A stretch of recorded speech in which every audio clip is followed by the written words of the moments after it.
안녕하세요. 당첨왕입니다. 실제 당첨 내역이며 함께하신 분들 모두 축하드립니다. 조합은 매일 무료로 드리고 있으니 편하게 문의주세요. 구독, 좋아요, 알림 설정 한 번씩 부탁드리며 금일 분석 시작하겠습니다. 금일 챔피언스리그 샤흐타르 대 아탈란타 경기 분석 시작하겠습니다. 홈팀 샤크타르는 첫 경기에서 볼로냐와 비겼다. 원정 일정이었기에 고전이 예상됐는데 경기 내용상으로도 밀리지 않았고 결과도 어느 정도 냈다. 마트비엔코와 코노플라 등 우크라이나 리그 최고의 수비진은 경기 내내 상대 공세를 막아냈고 수다코프의 중원 존재감도 확실했다.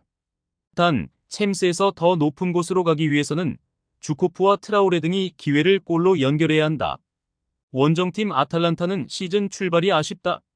챔스 홈 경기에서 아스날 상대로 무승부에 그친 건 그렇다 쳐도 리그에서 충격적인 초반을 보내며 중위권으로 쳐졌다. 유로파 우승의 주역인 루크먼과 데룬, 자파코스타 등이 건재한 상황에 레테기를 영입해 전력을 살찌웠는데 결과로 나타나지 않고 있다. 그래도 탄탄한 스쿼드를 보유했기에 언제든 반등을 기대할 수 있다. 아탈란타의 승리를 본다. 이 경기는 샤크타르의 홈 일정으로 치러지지만 독일 중립 경기기에 홈의 이점을 누릴 수 없다. 결국 같은 조건에서 나서는 경기고 전력으로 승부가 갈릴 것이다. 루크먼과 자니올로가 측면을 휘저으며 상대 수비에 부담을 줄 것이고 레테기가 해결할 아탈란타가 승리할 것이다.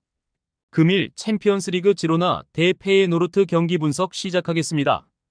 홈팀 지로나는 챔스 첫 경기에서 파리 생제르맹에 패했다. 우승 후보를 첫 경기부터 원정에서 만나는 어려운 일정이었기에 확실하게 라인을 내리고 수비적으로 경기에 임했는데 종료 직전 자책골이 나오고 말았다. 또 리그에서도 최근 무승에 그치는 등 부진하다. 팀을 떠난 사비오와 도브비크의 공백이 느껴지는 공격진의 마무리가 아쉽기에 기대만큼 성적을 내지 못하고 있다. 원정팀 페예노르트 역시 시즌 출발이 불안하다. 리그 무패를 이어가고 있지만 6경기 2승에 그치며 호벤을 비롯한 선두권 팀과 승점 차가 벌어졌고 챔스에서는 레버쿠젠에 대패했다. 팀의 골잡이인 산티아고 히메네스가 부상으로 빠지고 나선 첫 경기에서는 한 수 아래 전력인 네이메헌 상대로도 승리하지 못했다. 황인범이 가세한 중원 경기력은 안정적이지만 우에다와 밀란보로는 유럽에서 경쟁력을 보이기 어렵다. 지로나의 승리를 본다. 유럽 대항전에서는 아무래도 홈의 이점을 무시하기 어렵다. 게다가 원정팀은 주전 스트라이커의 이탈로 인해 풀핏으로 나설 수 없다. 에레라와 로메우가 중원을 장악하며 경기 주도권을 잡을 것이고 치간코프와 루이스가 기회를 노릴 지로나가 승리할 것이다. 금일 챔피언스리그 리버풀 대 볼로냐 경기 분석 시작하겠습니다. 홈팀 리버풀은 리그와 챔스, 리그컵 등을 통해 4연승에 성공했다. 지난 주말에는 울버햄튼을 잡고 리그 선두로 올라섰고 챔스에서는 난적 밀란을 원정에서 완파했다. 점차 기여를 올리고 있는데 공수 밸런스가 워낙 좋기에 약점을 찾기 어렵다.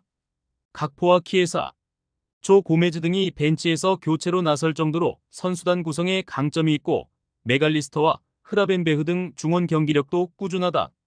원정팀 볼로냐는 지난 시즌 좋은 성적을 세리에서 내며 챔스로 왔다. 그러나 승리가 꼭 필요했던 샤크타르와의 홈 경기에서 무승부에 그치며 출발이 아쉽다. 리그에서도 6경기 1승에 그치고 있는데 카스트로와 오솔리니 등 팀 공격진들이 부진하고 프로어의 중원 존재감도 지난 시즌에 비해 옅어졌다. 달링가와 에비셔, 포베가 등이 힘을 내야 한다. 리버풀의 승리를 본다. 볼로냐가 우승 후보를 원정에서 상대하기에 잔뜩 웅크리고 경기에 나설 수 있다. 프로어와 모로가 백포 앞에서 상대의 공세를 막아내려 할 것이다.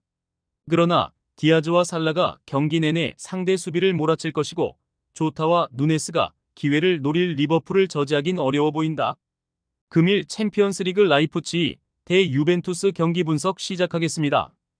홈팀 라이프치히는 이번 시즌 개막 이후 리그 무패를 이어가며 분데스리가 3위를 달리고 있다.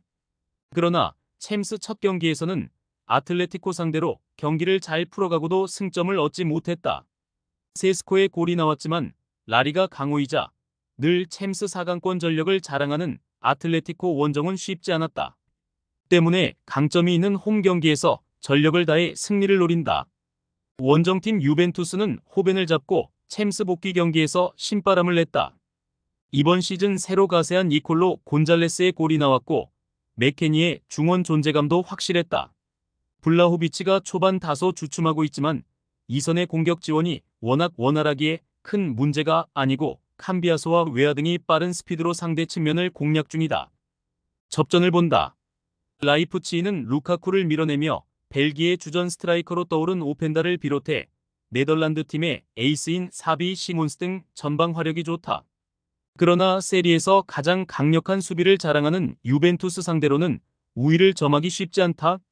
로카텔리와 맥케니의 수비 보호가 있을 것이고 가티와 다닐로가 수비 라인을 이끌 유벤투스가 승점 1점을 따낼 수 있다. 금일 챔피언스리그 SL 벤피카 대 AT 마드리드 경기 분석 시작하겠습니다. 홈팀 벤피카는 포르투갈 리그에서 스포르팅, 포르투와 치열한 1위 경쟁을 하며 3위를 달리고 있다. 그러나 챔스에서는 첫 경기부터 귀중한 원정승을 따내며 기분 좋게 일정을 시작했다. 코쿠와 아르티르콜루이 골이 나온 츠르베나 원정이었는데 디마리아의 측면 존재감이 여전했고 루이스가 공수의 중심을 잘 잡았다. 올스네스와 암도우니 등 로테이션 자원도 탄탄하기에 연승에 도전한다. 원정팀 아틀레티코는 난적 라이프치히를 잡고 첫 승을 올렸다. 포르투갈에서 3위를 달리는 벤피카처럼 라리가 3위 팀인데 개막 이후 무패를 달리고 있다. 지난 주말 경기에서는 더비 라이벌인 레알 상대로 코레아의 극장골이 터지며 극적인 무승부를 기록했고 이제 벤피카 원정에 나선다. 알바레스와 르 노르망, 갤러거 등 새롭게 가세한 선수들이 활약 중이고 오블락이 버티는 수비도 안정적이다. 아틀레티코의 승리를 본다. 벤피카의 홈 경기력이 뛰어난 건 맞다. 파블리디스는 최전방에서 상대 최종 수비와 경합하며 기회를 만들고 있고 디마리아와 아르티르콜루가 측면 돌파를 할 수 있다. 그러나 코케와 드폴이 중원을 두텁게 하며 상대 공세를 막아낼 수 있고 알바레스와 리노를 앞세워 역습해 이말 아틀레티코가 승리를 가져갈 것이다. 많은 분들께서 픽은 어디에서 주냐고 물어보시는데요. 계속 말씀드리지만 영상 아래 고정 댓글 링크로 편하게 말 걸어주시면 됩니다. 토토는 늘 말씀드리지만 조합이 제일 중요합니다. 무료로 공유해드리니 같이 대박납시다. 절대 손해보시면서 토토하지 마세요.